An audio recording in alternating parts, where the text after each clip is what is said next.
Yo, le rap et le R&B non-stop, c'est la troisième vidéo que je tourne d'explication de projet. Là, pour le coup, ça va être sur les sketchs dans leur globalité, sur la musique et surtout sur les questions que vous m'avez posées. T'inspires-tu de gens que tu as déjà croisés dans la vraie vie pour jouer tes personnages? Je m'inspire que de gens que j'ai croisés techniquement dans la vraie vie ou alors que je connais dans la vraie vie parce que mes personnages, je les choisis la plupart du temps parce que ce sont des personnages que j'interprète avec mes potes quand on a des délires, quand on rigole ensemble. On a tous entre nous un humour d'observation, avec mes frères aussi beaucoup, où on aime interpréter des personnages entre nous. Et ça vient la plupart du temps comme ça. Quasiment tous mes personnages viennent d'un délire ou avec mes frères ou mes potes. Je me suis toujours dit, non mais là c'est trop what the fuck, il n'y a que nous qui comprenons ce type de personnage, ça va pas marcher. Et à chaque fois, ce sont des personnages où j'ai l'impression que ça parle à beaucoup de gens, donc trop bien, trop bien. Est-ce qu'on va revoir des sketchs avec tes différents personnages? Oui, bien sûr, bien sûr. Le seul truc, c'est que il y a un format, ça me permet de rebondir sur ça, parce que la question me posait depuis 2 ans à peu près. Le format des quand tu et que j'ai réalisé beaucoup de fois, qui m'a permis d'agrandir mon public au maximum. C'est sur ce format-là où j'ai fait le plus de vues. C'est sûr que ce format-là, en tout cas, ne reviendra pas. Je m'explique. Déjà, ça fait 2 ans que je le fais plus. J'ai arrêté ce format-là parce que l'écriture ne me plaisait plus. Le format continuait de marcher énormément. Le dernier épisode de ce genre de format avait fait un record de vues. J'avais fait 1 million de vues en 18 heures. Mais j'ai quand même décidé d'arrêter parce que moi, ça ne me plaisait plus à écrire. Je ne veux pas produire du contenu qui ne me plaît pas à moi en premier. Mon but, moi, c'est pas d'acquérir le plus de personnes qui me suivent sur YouTube. C'est de produire du contenu que j'aime avec le plus de variété possible et le plus d'authenticité possible. Et à partir du moment où ça me plaît plus, je pense pas pouvoir être authentique dans mon écriture. Donc voilà, ce format ne reviendra plus. J'en suis désolé. Même pas en plus, je suis désolé de pas. Non, je suis pas désolé. C'est comme ça. Il y a un temps pour tout, il y en a eu beaucoup. Et il y aura plein de nouveautés par la suite. Et j'espère de mieux en mieux. Pour les musiques, la plupart du temps, comment ça se passe, c'est que à l'époque, sur 4 musiques, je crois, ou 5, j'avais bossé avec un groupe de musique, mais depuis 2 3 ans, facilement, puis bah les couilles, je bosse avec mon frère, qui est beatmaker. Donc à chaque fois, c'est lui qui travaille sur l'instru. Il travaille aussi sur les top lines aussi. Maintenant, c'est quasiment que lui qui bosse sur les top lines parce que ça a atteint un niveau que du coup je peux plus trop suivre. Je sais écrire, je pense, et comment choisir les mots qu'il faut pour que ça sonne bien, etc. Trouver des sonorités. Après, chanter, je serai jamais un artiste musical, mais j'aime chanter, donc voilà.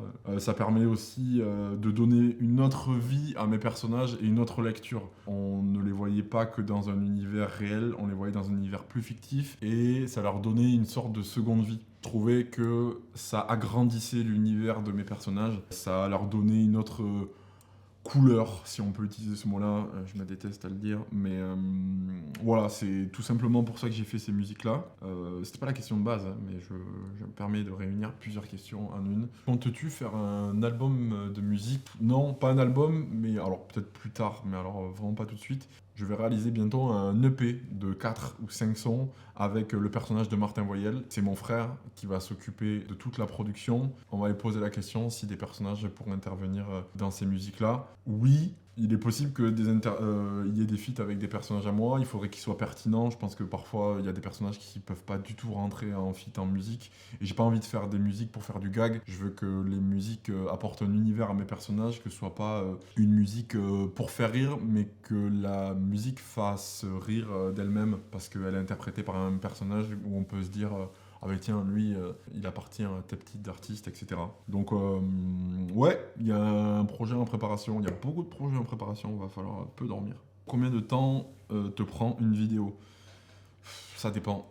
Il y avait des périodes où c'était des vidéos assez courtes et des vidéos moins produites et ça me prenait 2 3 semaines. Il y a des projets comme QG de campagne qui prennent 7 mois. Depuis 2 3 ans, à chaque fois, une vidéo me prend minimum 1 mois et demi, que ce soit l'écriture à la post-production. Donc c'est hyper vague, on peut pas répondre comme ça, je fais pas toujours le même format, je fais à chaque fois des choses différentes. J'aurais pas de réponse précise à donner sur ça. Dans quel état d'esprit es-tu quand tu écris? Essayes-tu tout de suite d'être drôle?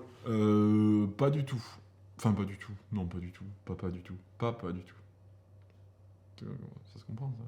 Pas du tout, c'est pas ça. J'essaye surtout d'être le plus réel possible. Et tout passe beaucoup par le jeu. Je suis plutôt quelqu'un qui a besoin juste d'un bon interprète plus que d'une bonne blague. Je pense qu'il y a plusieurs humours différents. Il y a l'humour textuel, il y a l'humour de situation, l'humour d'observation et tout. On peut me faire une blague de merde très bien interprétée. Ça va me faire beaucoup plus plaisir et rire que une blague bien trouvée mais avec mal interprétée. Donc voilà, c'est personnel et j'essaye d'avoir cette même logique. Parfois, des personnages peuvent être très drôles en disant des banalités juste parce qu'ils ont adopté telle mimique, ils ont su capter une émotion un petit peu différente. J'ai surtout un état d'esprit discipliné et rigoureux. Et pour le coup, c'est comme ça à chaque fois que j'écris quelque chose, j'essaye d'être le plus efficace possible. Je suis comme je suis un petit peu ici et dans la vraie vie, je suis assez sérieux, assez rigoureux. Je passe mon temps à travailler seul, donc je répète beaucoup de textes. Encore une fois, ça peut paraître assez simple, des sketchs où on interprète des personnages, mais si on veut que ce soit hyper pertinent sur le tournage, il y a forcément de l'entraînement. C'est un peu comme dans le sport. Rien ne se passe jamais comme prévu sur le tournage. Donc ce qu'on répète à l'entraînement, c'est pour optimiser ce qu'on va faire en match. Avec l'adrénaline, avec le stress, on joue forcément moins bien.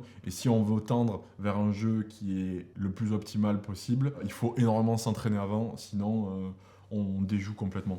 Je pense que pour faire de la bonne fiction, parce que faire de la fiction, c'est complètement différent que de se filmer là, par exemple, ou de filmer une improvisation. On doit retranscrire du naturel et ça demande beaucoup d'exigences. Moi, à mon humble avis, et d'ailleurs ça me permet de rebondir sur une question que j'avais déjà eue. Penses-tu à faire de la scène? Non, moi je pense pas faire de la scène parce que je pense que je serais pas bon dans ça. Et ça me permet de rebondir sur une troisième question. Est-ce que tu improvises? Moi, la plupart du temps, j'improvise très peu pour plusieurs raisons. Parce que je pense que déjà, il faut être très bon. L'improvisation, c'est hyper dur. Et quand j'écris mes textes, je réfléchis déjà énormément à la rythmique. Ça peut paraître bateau quand on voit un sketch avec un format un peu facile à faire. Mais dans l'écriture, j'essaye toujours d'imposer un rythme hyper structuré, qui soit cohérent, avec telle phrase qui doit tomber à tel moment, telle intonation qui doit finir comme ceci. Si j'ai tel changement de caméra, à ce moment-là, il faut que cette phrase finisse là. C'est quelque chose que j'adore faire. Je sais pas si j'arrive à bien le retranscrire et si c'est aussi perceptible que ça. En tout cas, moi, c'est ce que j'essaye de faire. J'espère le faire au mieux et le faire de mieux en mieux. Je préfère les improvisations qui sont plus de l'ordre de la ponctuation, avec peut-être un mot ou deux en fin de phrase qui peuvent bien marcher. Puis en plus de ça, avec l'autoproduction, quand on a un petit budget aussi, on n'a pas forcément le temps de beaucoup tourner. Et qui dit improvisation dit aussi avoir rentré les prises qu'on veut. Quand on rentre la bonne prise avec le texte en question, parfois on peut se permettre de faire la même prise mais avec plus de liberté.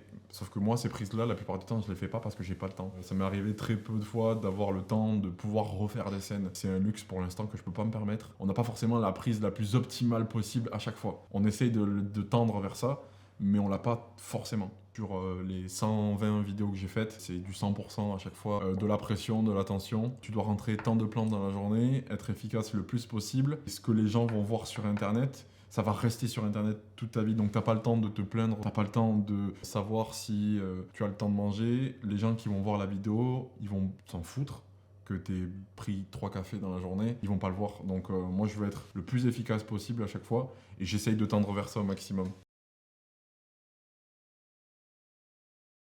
Moi, à l'époque, je voulais placer mes personnages dans une situation d'urgence. On les avait toujours vus dans mes sketchs, dans des situations du quotidien, et je voulais les placer dans un contexte un peu fictif, peut-être un peu trop gros pour eux, alors sans trop conscientiser l'écriture et ce que j'ai fait du projet. Pour moi, le scénario n'a rien de fou. J'ai seulement repris un petit peu les codes d'un braquage classique, parce que tout reposait pour moi sur la performance de devoir écrire une série où j'étais le seul acteur, où il y avait une palette de personnages dans la même pièce, qui jouaient ensemble. Donc pour moi, la performance en elle-même, peu importe le scénario, c'était déjà très très dur.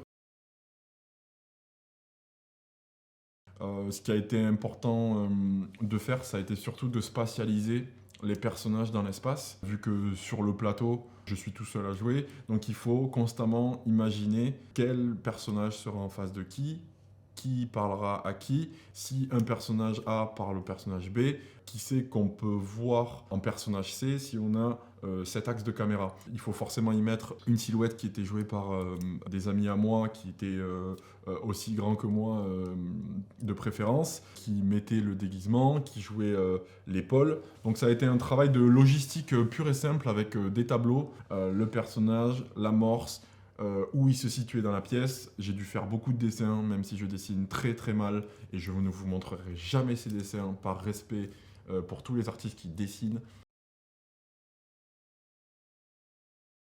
Moi, j'utilise plus des mimiques pour rendre ça assez fluide, avec des intonations différentes. Si un personnage va me parler, alors si moi je me parle, du coup, pour rendre le début de ma phrase fluide, avec une transition entre les deux qui est intéressante, je peux rajouter des mimiques, des ou alors des inspirations, des montées de voix plutôt légères. Et c'est aussi à réfléchir, même quand on joue la fin d'une phrase d'un personnage.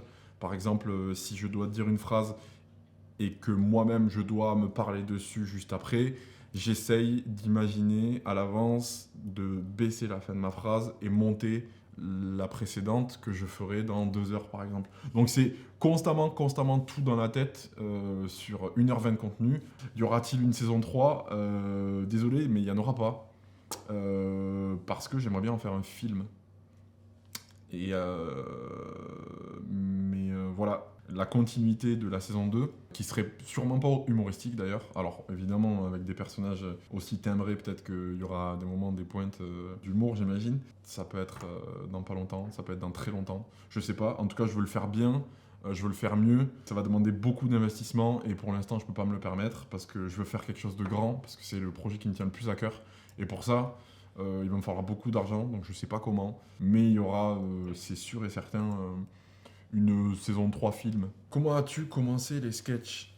J'ai commencé les sketchs parce que je voulais devenir acteur-réalisateur, tout simplement, et que je voulais montrer ce que je savais faire sur YouTube pour que ce soit une vitrine pour plus tard. J'ai vraiment l'ambition de réaliser mon propre film avant même de jouer dans d'autres, si un jour il est question d'eux, en tout cas.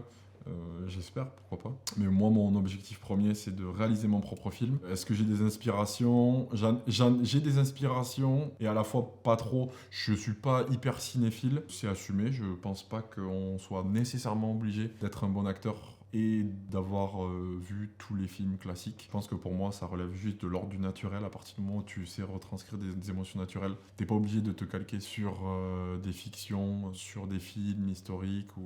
J'ai des inspirations, mais qui sont de l'ordre peut-être de la personnalité. J'aime beaucoup la personnalité du duo du Palmacho. Alexandre Astier, par exemple, aussi. C'est des artistes qui gardent leur univers, leur authenticité, qui s'occupe de beaucoup de choses, notamment pour Alexandre Astier. Et dans le sens où je m'y retrouve plus dans le contenu, j'essaye d'en écarter aussi au maximum, bien que ce sont des inspirations, donc forcément, il est possible d'y retrouver certains traits. C'est plus dans la personnalité, j'aime aussi comment ils communiquent, la manière dont ils gèrent leur carrière artistique, leur carrière publique aussi. C'est vrai que pour le coup, moi, je me suis jamais exprimé trop sur le sujet, mais j'aime aussi le fait d'avoir mon propre univers sur ma chaîne avec mes personnages, avoir une chaîne assez indépendante. Donc voilà, c'est un peu ce côté-là que j'aime beaucoup et sur lequel je m'inspire beaucoup. Par chance, c'est aussi ma nature. J'essaye de garder énormément ma vie privée. Donc voilà, ça coïncide assez bien. Comment gères-tu tes budgets? Tu as des subventions, des partenaires? Ouais. J'ai pas de subvention du tout. Je gère mes budgets avec ma boîte de production, autofinancement la plupart tout le temps. J'ai été accompagné de marques une dizaine de fois sur mes 120 vidéos. 99% du temps, je refuse de collaborer avec des marques ou même ça devient même parfois impossible parce que je fais que de la fiction et c'est très dur d'intégrer une marque à un contenu fictif. C'est pas forcément ce qu'ils recherchent à chaque fois. Donc c'est un peu dur parfois de trouver beaucoup de financement. J'ai eu la chance de faire beaucoup de vues grâce à des formats. Et tout l'argent que j'ai gagné sur ces vues-là, je les mets sur ma boîte de production et je les réinvestis dans des projets comme QG de campagne. Campagne, qui ont été des projets bien trop chers d'ailleurs pour ce que je peux faire. Non, je rigole. Sur des projets plus personnels comme le braquage, les musiques aussi, avec des clips qui coûtent parfois plus cher que de simples sketchs. Donc voilà, c'est plus un jonglage entre gagner beaucoup d'argent sur des formats et les réinvestir pour ma boîte de production. Puis j'espère que ça va continuer comme ça, même si on dépend souvent d'un algorithme. En tout cas, moi pour le coup, vu que c'est beaucoup YouTube qui me rémunère, on verra à l'avenir. En tout cas, j'essaierai toujours de faire ce que j'aime faire, de tendre vers les productions les plus léchées possibles. Et puis voilà. Tu as forcément pensé à faire des feats, mais tu ne le fais pas par choix. Cela t'apporterait pourtant de la visibilité. Oui, ça m'apporterait de la visibilité. Après, comme j'ai déjà expliqué, moi, c'est pas forcément ce que je recherche. Alors, c'est très bien. J'ai fait des feats avec des artistes, avec Thibaut InShape, avec Laura Calu, Marion Séclin. J'en ai fait aussi avec Ben Nevers, même si c'était pas des feats. Avec McFly et Carlito aussi. Mais ce que je recherche, moi, surtout, c'est vraiment le côté artistique. Si c'est pas pertinent artistiquement, je me vois mal le faire. J'ai vraiment envie que les gens viennent pour mon contenu, pas pour la personne avec qui je traite professionnellement. J'ai envie qu'on reconnaisse mon travail, qu'on ne connaisse pas ma personnalité. Si demain on m'arrête dans la rue, j'ai envie qu'on me parle de mon travail. J'ai pas envie qu'on me parle de ma vie personnelle ou de ma personnalité parce que je veux engager que ma partie professionnelle sur Internet. C'est pour ça aussi que j'ai attendu aussi longtemps avant de parler comme ça naturellement. C'est la première fois que je le fais. Je suis pas du tout fermé à faire des feats. Moi, je veux juste qu'ils soient juste cohérents avec la réalisation que je veux faire. Après, tant que les artistes, j'aime ce qu'ils font, moi, je suis ouvert à tout. Que j'aime avoir mon indépendance et avoir la liberté de me dire que les gens viennent pour mon contenu avant de venir pour ce que je représente sur Internet.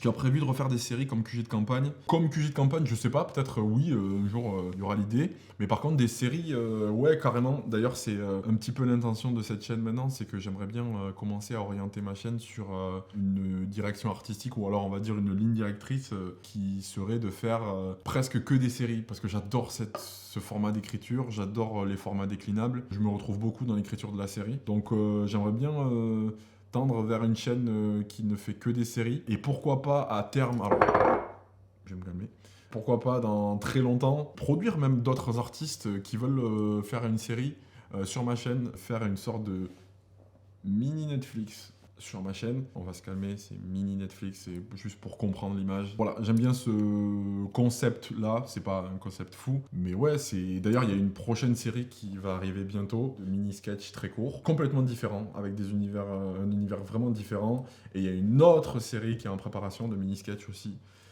pour la fin d'année. Ah, est-ce que tu as d'autres projets en préparation, autres que les sketchs et les musiques, en dehors de YouTube? Ça peut être intéressant de parler de ça. Après, c'est pas mon travail, mais bon. Si, ouais.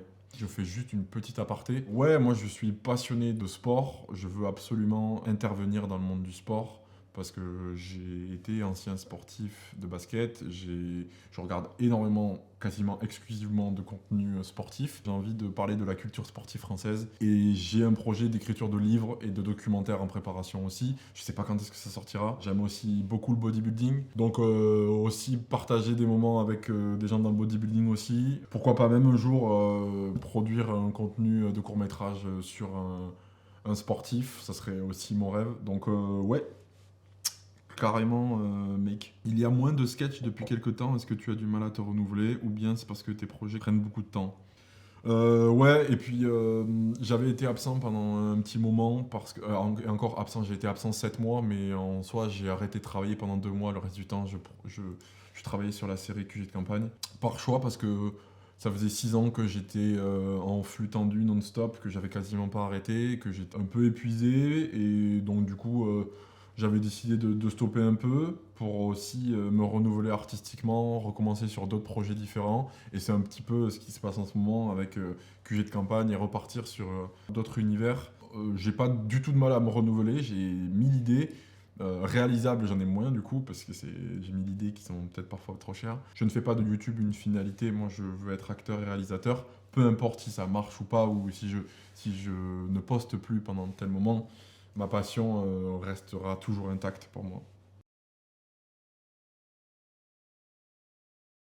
J'ai, je pense, envie de plus transmettre la réalité de mon travail, la réalité du travail des gens qui peuvent faire de la fiction, transmettre aussi ma passion pour le jeu, comment faire comprendre à quelqu'un qu'un projet comme QG de campagne, par exemple, ou le braquage, ou des sketchs même classiques, peuvent être de vraies épreuves complexes. Alors c'est pas la mine, hein, attention, je suis pas du tout en train de dire que c'est horrible, loin de là. Mais c'est juste en expliquer les complexités et en expliquer peut-être de manière la plus authentique possible et la plus sincère possible ce retour d'expérience. Voilà, c'est peut-être la maturité. Non, peut-être. Non, j'en sais rien. C'est oui, enfin, si je sais. C'est que putain, je bafouille beaucoup. Va falloir qu'on arrête. Pas l'exercice dans lequel je suis plus à l'aise, mais j'espère à terme l'être de plus en plus. Voilà, je sais pas comment on finit ce genre de vidéo, donc le rap et le R&B, stop.